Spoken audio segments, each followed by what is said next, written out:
le atatu tapo yatu ile atua.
Anapogi o te lotu iai. Ina ia te talaina fusi na whaia le ami o le anga. E te tala fusi o le amo e tu ina atu ia sa lotu e ua whaasau aina. A whaifoi e te alofa atu i le ua fia ai. Ma e whiwhanga ia ma ona o le ua tinga. Na alua e lea o le mala malama i le pauri o li. Ma lau pōmi sa e pei o le awa o li ia. Tātou tālo. Mātou langona lava le anganga o le whiawhia. Le oli, ma le loto whaafutai au mātou whale mai. Tāle la mātou tāpua inga ma le whaasifonga lo nuu i le nei tai au. Tā ua le nei aso i tutono o lo mātou wola Fale Ekalesia. Matua Manatu nai le tūlau ele ele o uluai a me whiau o le Talalelei lau whanua o le atu Samoa. Ma whaatalalelei nai o mātou tangata. Me se foi o le nei tai au e whasino whaapotopotoga mo Tamā. Tamā o la mātou tāpua inga i la uwhio ma le taulanga o le loko whaafutai. Ua mātou wala au nganga pa ia ina e whia mai. Te e tau tōlua ina o mātou tangata tāpua i le nei tai au. Ina ia mātou la ngona i le tāpua inga e ofo atu i la o whio i le anganga ma le whamaoni lava. Ma ia hi ua tuai le whasilisilina o lau lava vi inga. O mātou tamalo whae wa mātou mua iafe atu i la o whio apa le tamai. O mātou se mo mātou Fale Tolu. O mātou te talo i lau whaamangalonga. O mātou wala au. Se matau o le toto Yesu na malingi lungo le satauro. Si whaamangalo ai se mang salo le tangata. Sauniga se lotu fau i tonu ia i manto. O mātou langona lo mātou. Se ma ia whaia lava se loto ia Samoa. Ina ia ma whaia eo na mātou o atu i lawa whio mo mātou tangata āto toa. E whaafoi pēr lau lava vi inga. Ina uswafa Yesua mātou wole ma wala ua tuai. Amen.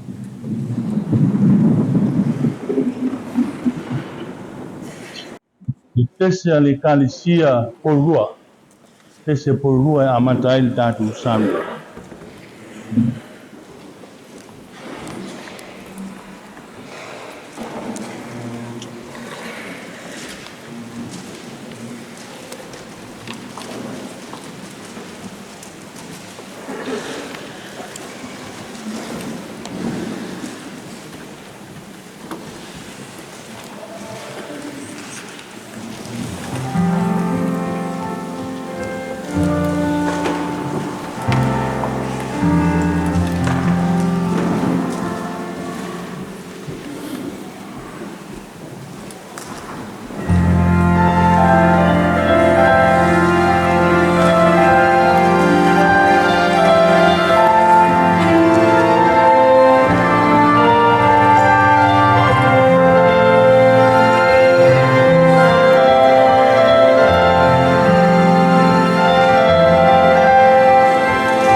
tātou wifo matatalo i lea.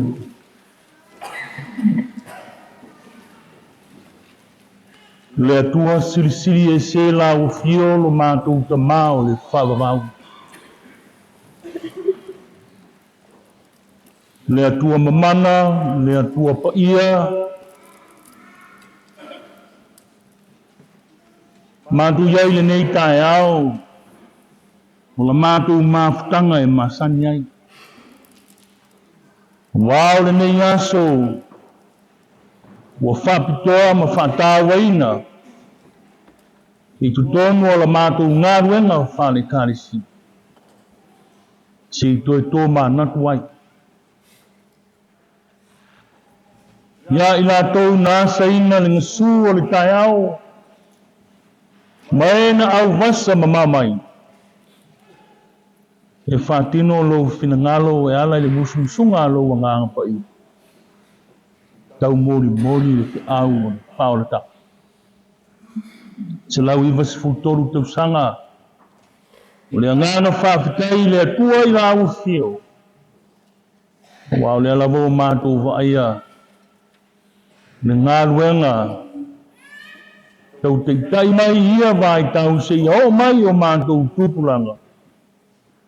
O le anganga whaafitai ma le anganga lea e whaafo i aire vi inga i lau. Whaafitai malo pule Tamā i lo alofa ma lo wanga lele. Le malanga umi ma le taitainga fo lau mai ai lau Ekalesia ia vasa e tele. Lea wa whaawau se i au dia le nei tae au.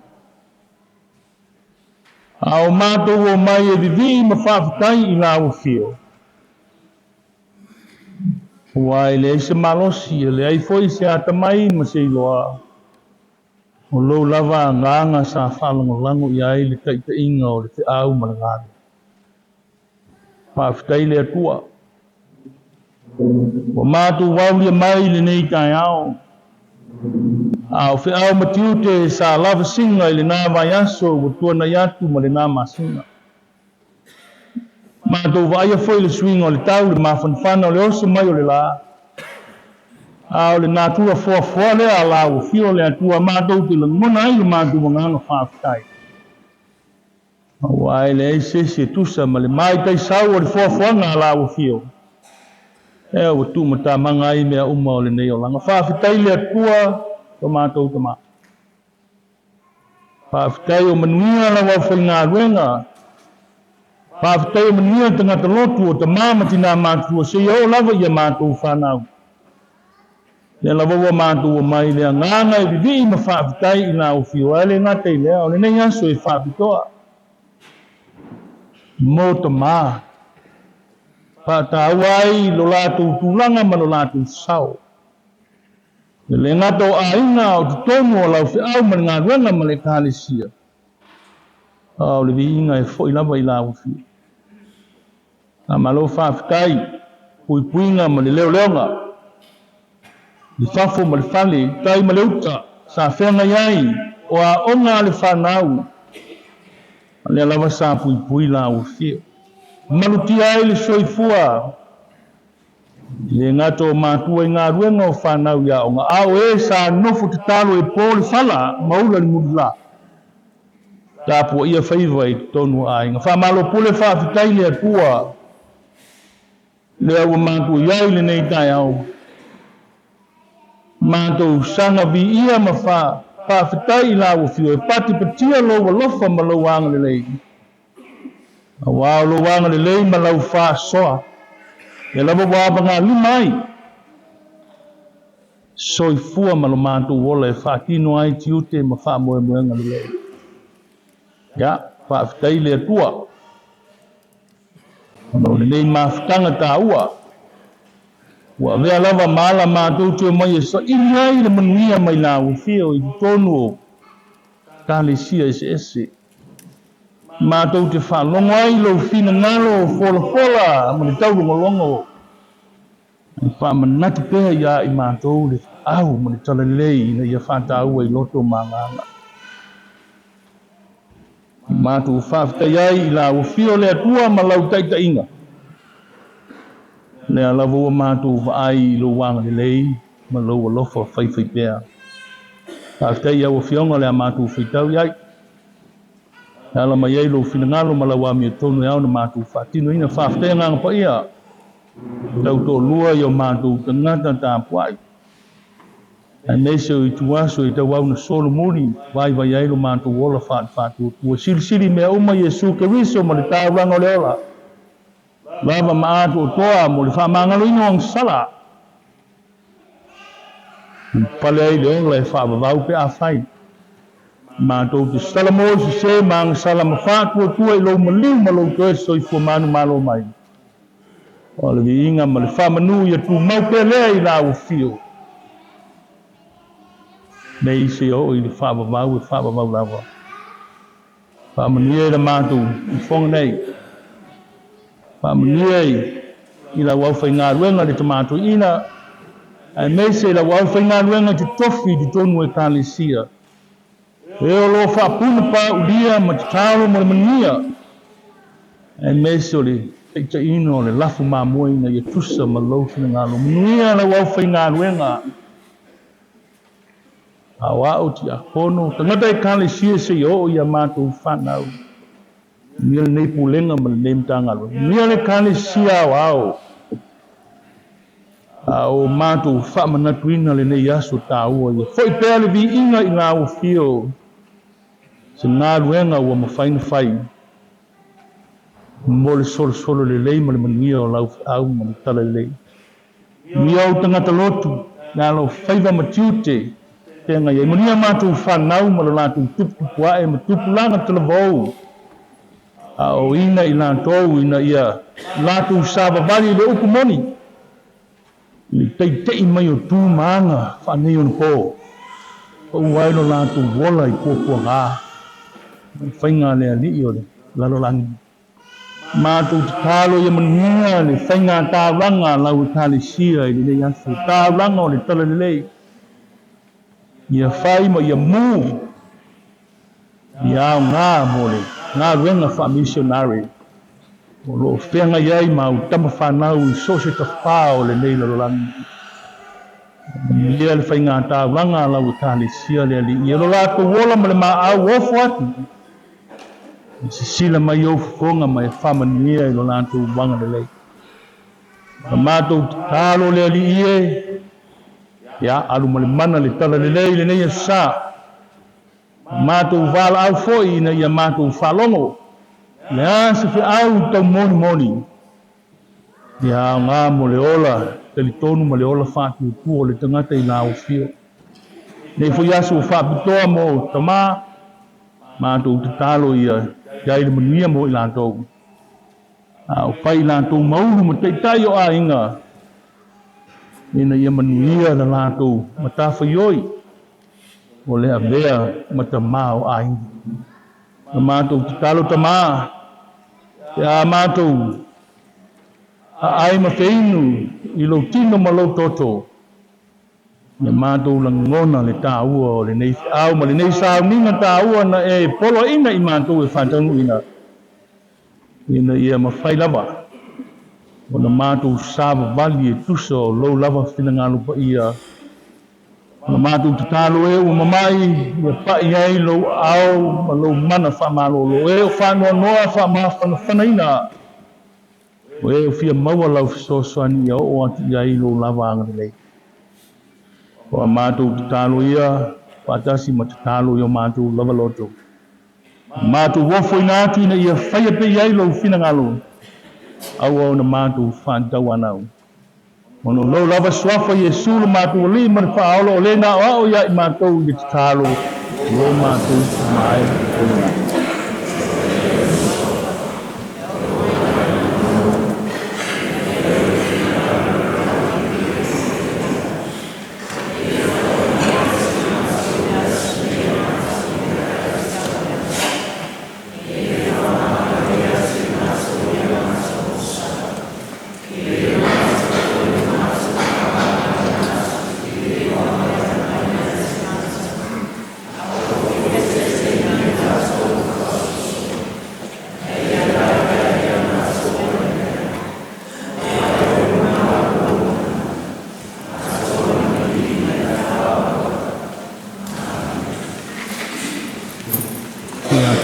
le sunga whawhinenga ni a KUATEMANE ia mole lauwino o tātou tāwa ni AUTÜ.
Tenho sunga uti na tātou tāpo i ati ala iau ina tātou tāwanga.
Tātou talo. Taulaga ua matutu whaatasi maofu inatu mo lau whiau ma ngā ruenga whamisionari. Whaatasi ai ma le tamau ainga e fua i pea i o lātou ao mo maturina. O matutu whaatasi maofu inatu i lau whio le ari ia le atua lo mātou Tamā. Se e talia mai, e te whamania ma whapaia i a mātou whoai, whaatasi mo mātou tangata. Ia whao ngā inga i se awala e ate e inga o au malang ngā ruenga. Ono lo lava swafa Yesua mātou wole ma wala ua duai. Amen.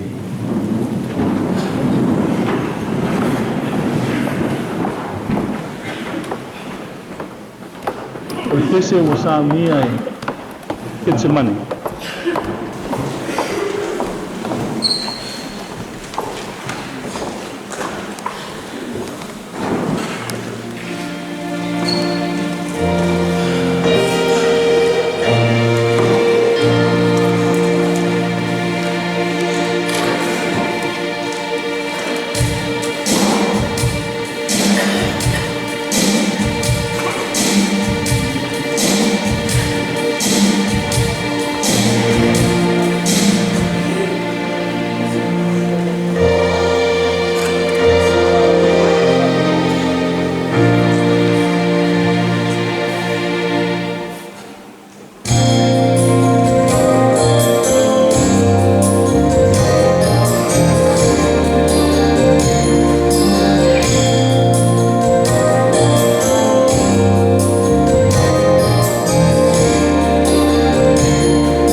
feitawina o le tusi pa ia.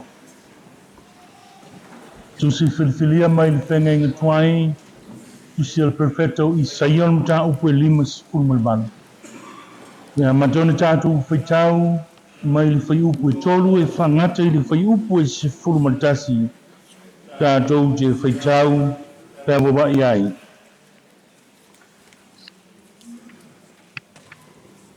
ISAIA 5:10.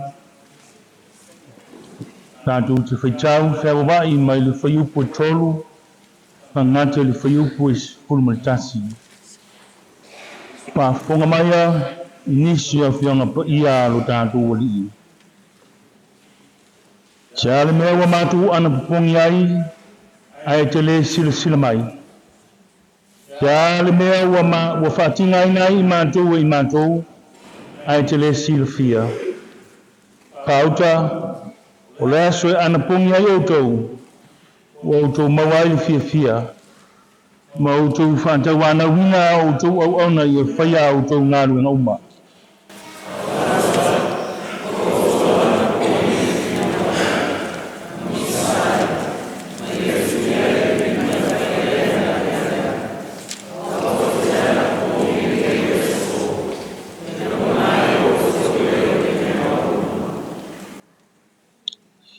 E leo le nei ea le anapongi au te loto iai, ina ia te talaina fusi na whaia le amio le anga. E te tala foi o le amo e tuina atu ia sao loto e ua whasau aina. Ma ia au tau ngau si amo o malava.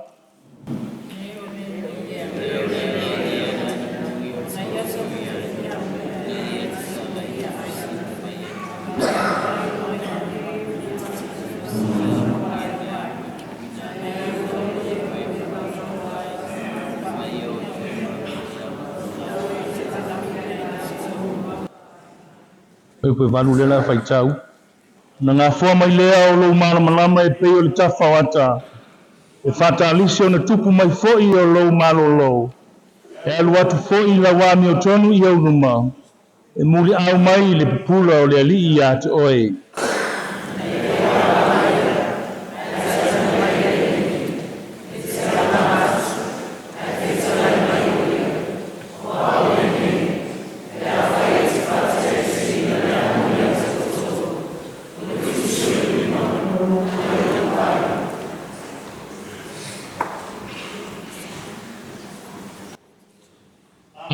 Foi e te alofa atu i le ua fia ai, ma e whawhanga ia maona o le ua tinga.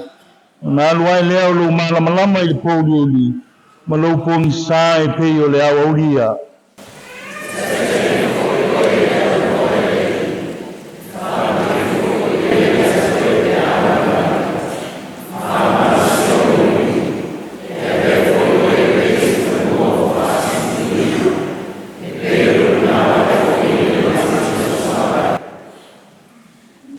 Whamania mai tātou e le tua, e leilu tātou whaitau whanongalongo i nisi o ana whianga pa ia.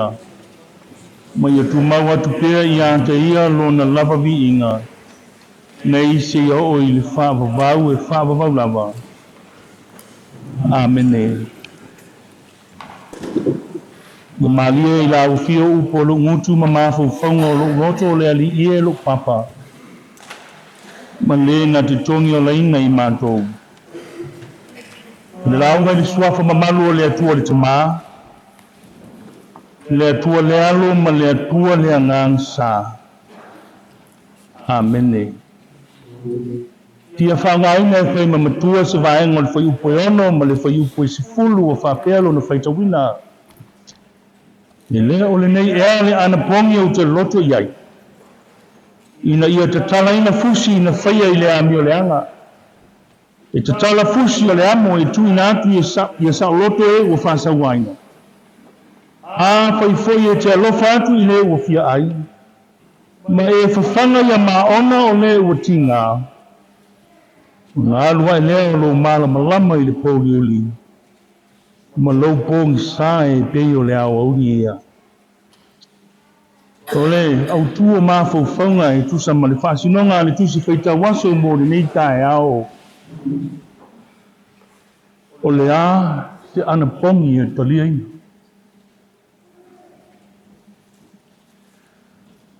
O le aso ma le filinga,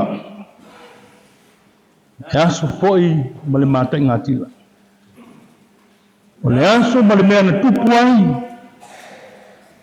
ma le aso e wha manatu ma manatu ai na pea, o le aso sa o le talalelei. Le aso na suia ai le o langa sa maasani o na soipu ai, o tātou matua matua a ua mawai o tū mana whalu po. Ina ua talia inga le talalelei le wha o le tanga i a Iesu ke wiso. Le ali o le toe tū manu malo.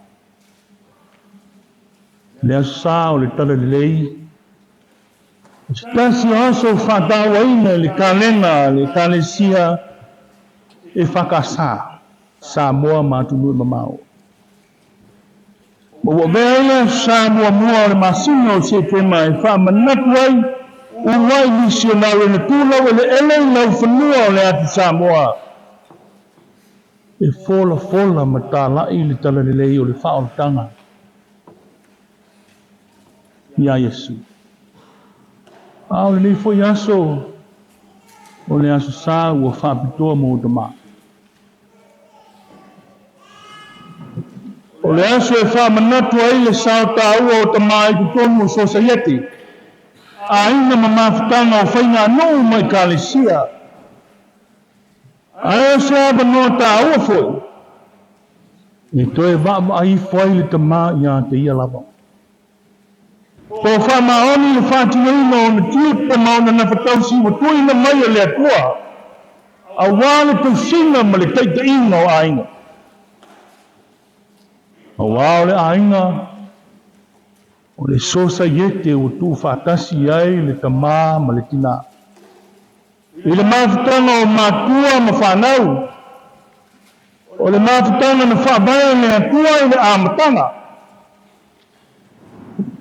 E ai le Tamā, e whai ma whaurulunga o lea mawhitanga.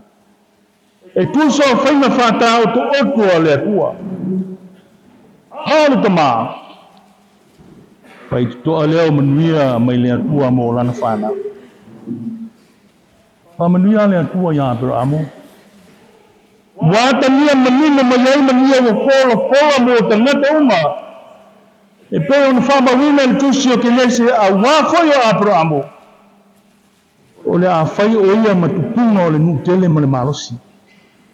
E manuia whai a te ia o nu uma o le lalalangi. Ioe, Tamā o le ata le nā o le whamanuia le atua ia apera amo.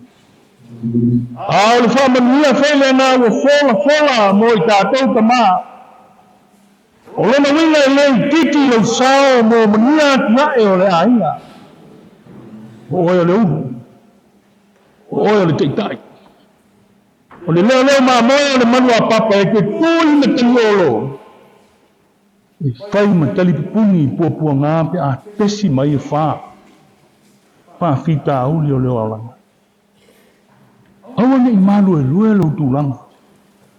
Te atu te lai o tātou ainga ma lui tau o leo langa. A wāo Lotu ipele nā. O oe manuai ainga.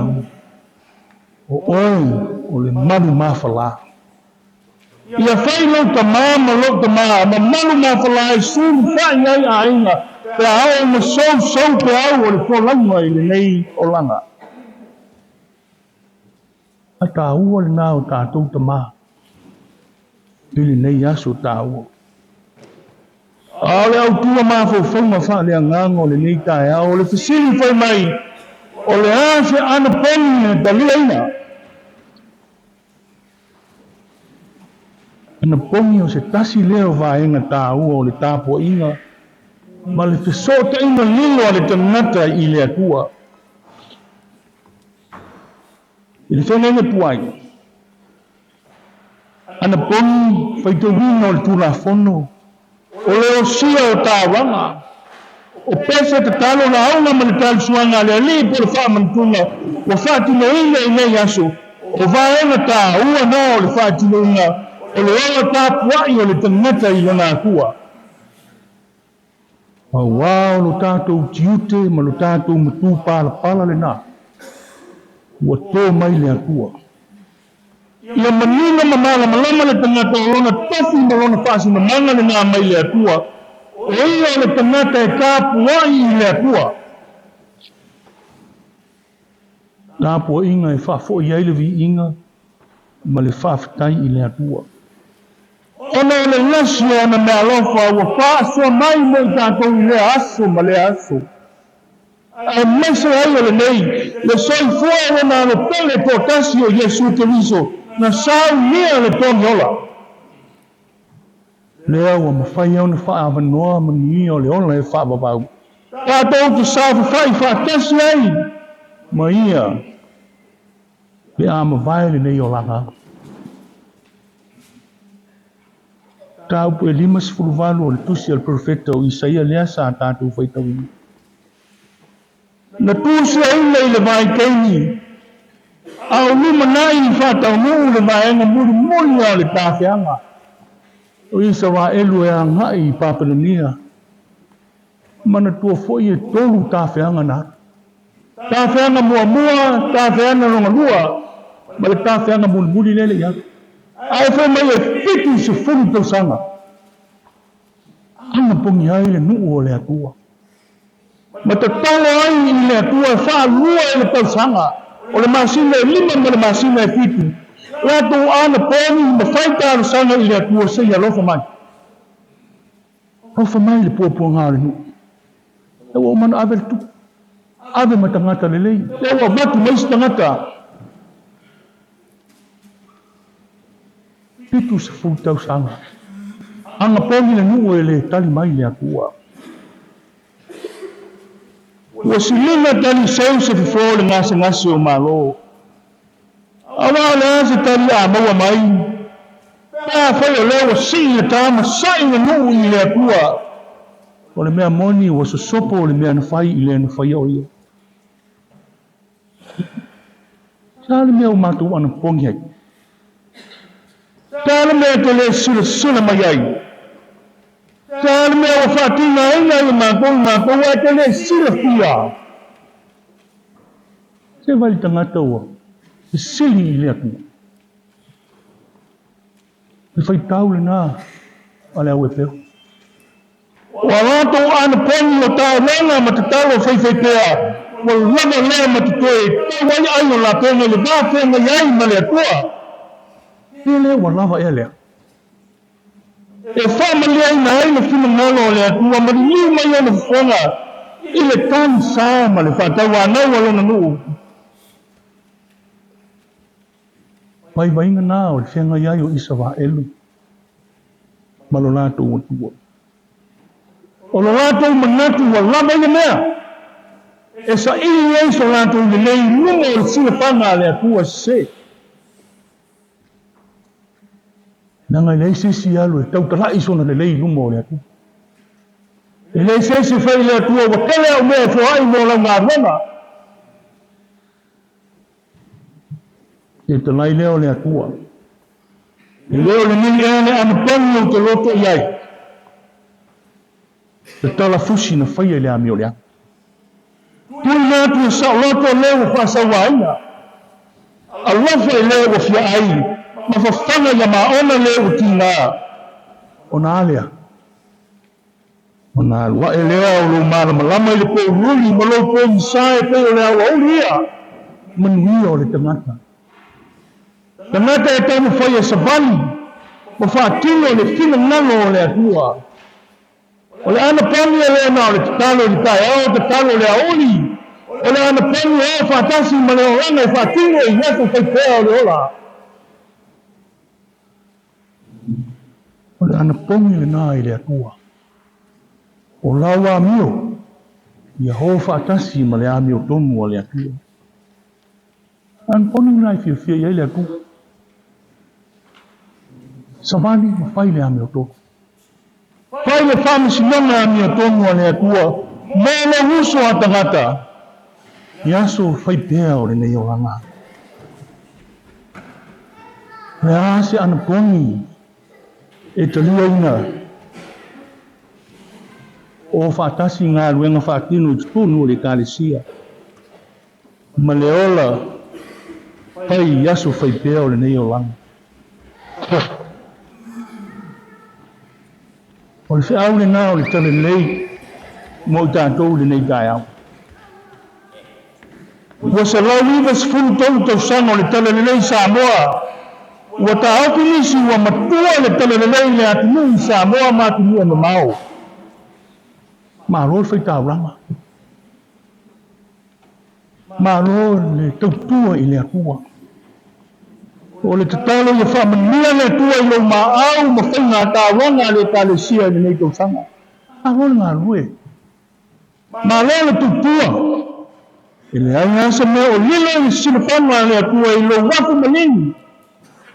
I le aso ma le aso o lau taulang whai i ate ia. Ai wana o se whaamanatu tāhua mo i tātou. Ai me se whai o Tamā mo le nei aso o whaapitoa mo i tātou. Tito e waifo.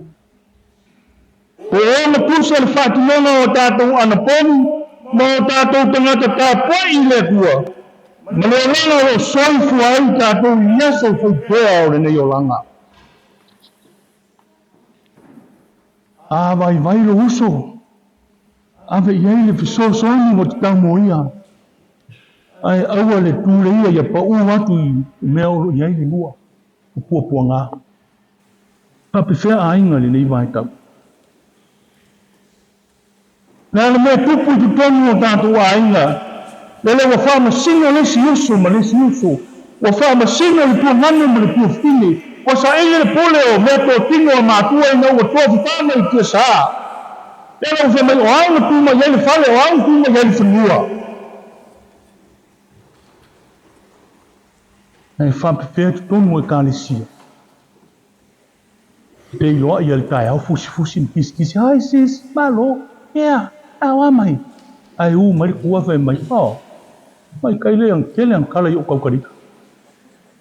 Se le whai ki o le umi o se vai mo umi. Mea nai tupu hola whaforika. Le ango le talalelei o lo whaina o le aso sae whaatino ai.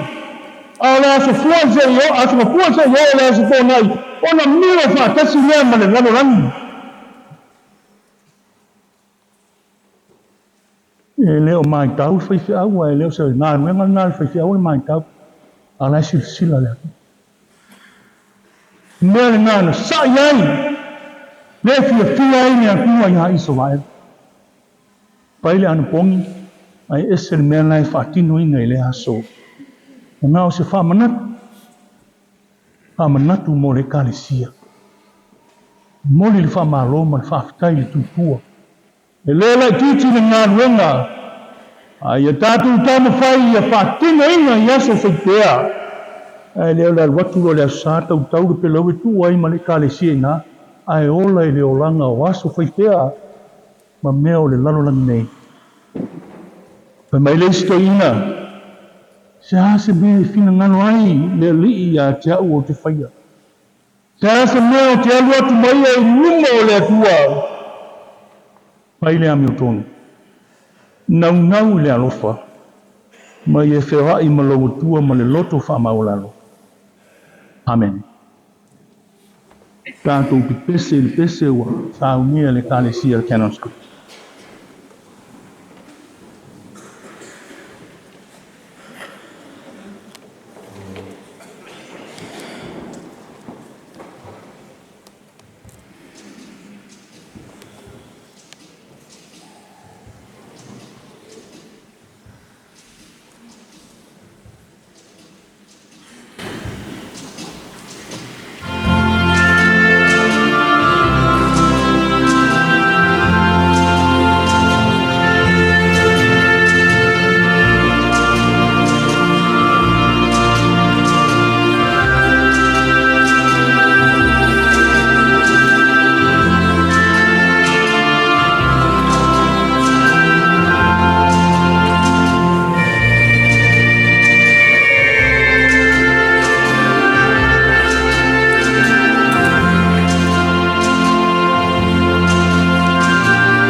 O le tali suanga pa ia lo tātu o li'i. O uso pele ona o le li'i. Paafonga mai ai upo le whātununga le tali suanga le tātu o li'i o Iesu Keriso. E pe ona maua mai le apostolo Paulo. Au foi na maua mai le li'i le mea o tuinatu i atu utou. Le la pona whalata ina ai le li'i Iesu le tango ai le awetu o tofi ma uwhaafatai.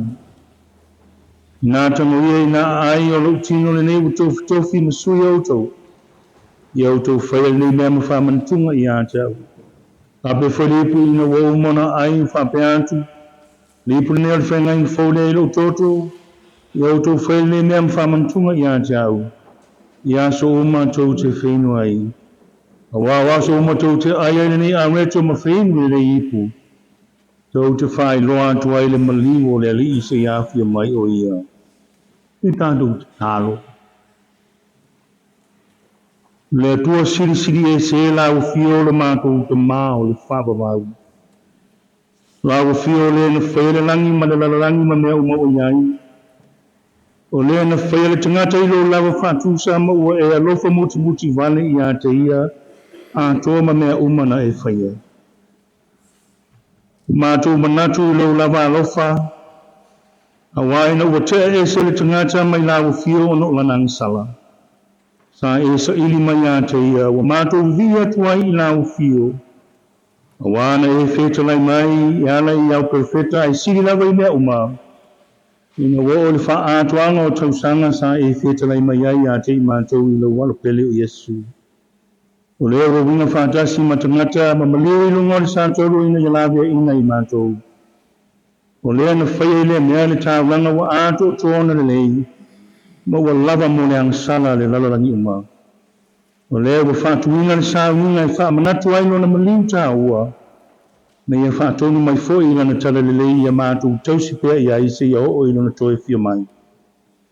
Mea leo mātou whaia i le mea e tusa ma lona whātonunga ma le anganga ma le lotu whaapatai. I leo mātou wole atu i la ufio le Tamā ma le lotu Maualalo. Ni tusa ai malo fina ngalo ni mātou langona mautinoa lo whātasi mai. Malo alofa tu noa, e awina i hua e foi lau lo wanganga pa i lunga ia i mātou. Mai lunga au lava mea alofa le a reto ma le wanga. Ni a manua mātou ai ma whiinua le a mātou a wai whātasi le tino ma le toto lo mātou le. Wai mai a vea lo mātou ma futa whātasi ia ke viso. Ma mea mātou te tupu ai ma le alofa ma le loto matasi i a te ia. O le wa vea mao ma ua te tau ana vi ia whaatasi ma lau fio le Tamā. Ma le anganga pa ia nei o i le whaavavau lava. Amene. Mea lava pōna whaalate i nai le tātu o li o Iesu. I tango ai le areto wa tofi ma ua petala i atu. Ina tanguia ina ai. O lo tino nei wa tofi fai masui au tau. O ia whape foi le ipu na womo na latu ai si tia Iesu le ipu lungo na so mo fetala i atu. Le ipu nei o le whenga ngafo o whamalingi ina. Mo le whamangalina o ang sala. Ia o tau whail nei mea ma whamantunga i atau. I aso uma tau te whenoi. Ma le whape na foi na tātu whaia. A tau awina le areto. Ta ofisi e tātu utalia whatasi. Itu mai, tiakono.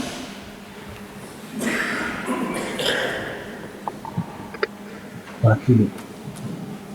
Pilo tātu. Oh, Yesu ilang pa. Yesu tātu. Tātu. Terima.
Nā tangoia nā ai, tino Kerisiano tofi whaimasui o tātou, I TALIAINA ma le lotu whaftai.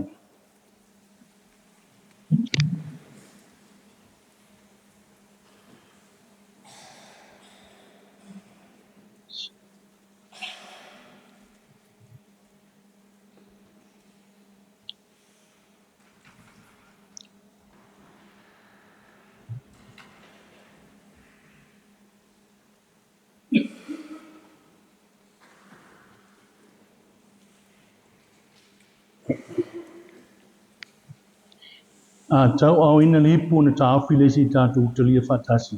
I tūlai mai kia kona. Ia ma tuftu whātule. O tupo ia o tātou ria Yesu ngā whanga.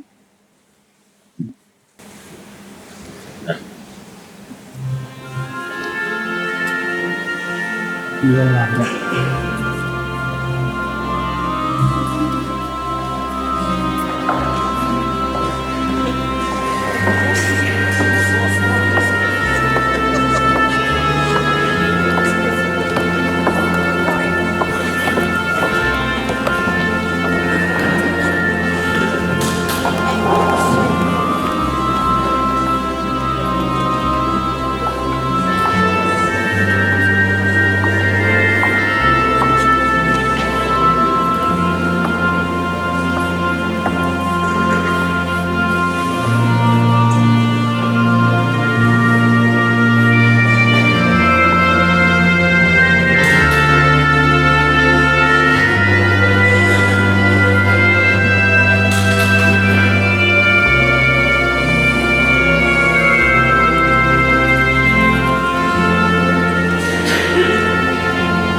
Toto le tātou li whaolo Yesu, whamalingina mo le whamangalino ang sala.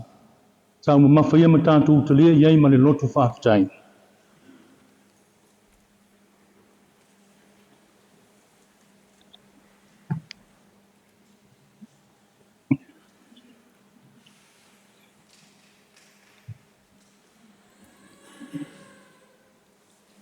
Tiu tātou tālo pia ma le lotu whaafitai. Yesu ki visoe le ao le Ekalesia lo mātou lingi ma lo mātou whaola. Mātou whataunu inga le nei Sauniga, e tuso lau polo inga, wa mātou whamoe moe ngā ruenga mana lo lava ngāna pa ia. Ia whapenao na mori o i o mātou loto ma ai o kina ngalo, i tā ua o le nei Sauniga. Mātou whafta iai la u fio le ali ie, a wawa a vea lava le nei a weto, ma le nei waina e whai ma whatusa o lo tino na whamamomo ma lo toto na whamalingina. Mo le whamangalo ina wa mātou wangsala. Wa mātou tataro i le loto whaftai la u fio.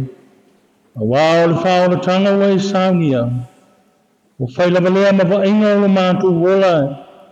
E vivi ma whaftai ai i la u fio. Ono o lo wanga lei ma lo alofa mo i mātou. Se e whamanuia ia i mātou taito tasi. Ma ia velo mātou ai ma lo mātou whenu le aweto ma le waina. Pai lava lea maala e mātou te langona ai lo mātou loto whaftai ma le loto salamo. Ono o lo wanga lei ma le tongi ola wa e Sauniga mo i mātou. Whamanuia ia au aunga. Na mātou ngāru lue i lola ai pa ia. Mātou lufi na ai lo tino ma lo toto. O wai whao ngā inga i o mātou te ngata whata waa. Mo lau fi au ma lau ngā ruenga. Ia fwoi pēra vi inga i lau fio e ala i lo lama suapa i sura mātou li ma le paola. Amen.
Molia tu fa te chele yo ngai ti akono ma tu nga lu nga wenga ni Aoao AUTÜ fa mania chele le tua yo to favor mo tu tute ai meso ni nga wenga ta o bala hu na yai ta to moli foi fa tai pesema ni ingo le tua ma to mo fie ta benanga au fe pese tai tasi ya fa mania le tua i tai pese ya mala wasafo mai na to lo te ngai mane nei nga wenga te foi suma to ina mala fa nga wenga le suma ya vai na au ma suma ya utui ya male fa nga ino so nei fa fi au te tai ta tu Sauniga nei aso ya mania tele le nei aso sa Talalelei ma mania tu le sa Tamā uma mia tele le tatu Sauniga tatu fai le talo tu mo yo ma tu hunga uma ke mia ma file mo la wo fio le tu le Tamā le alo male ngang sa le si o il fa va lava amen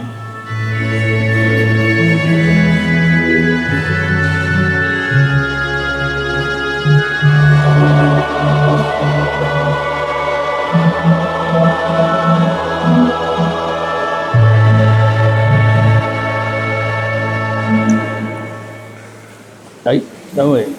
Rồi, dạ con. Rồi.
ia maunga se ka mo faina le pa ia o sa o ngala bani dia wa nei ke kus ya ko wole si ya sa ka mala fa ia kus tai la ba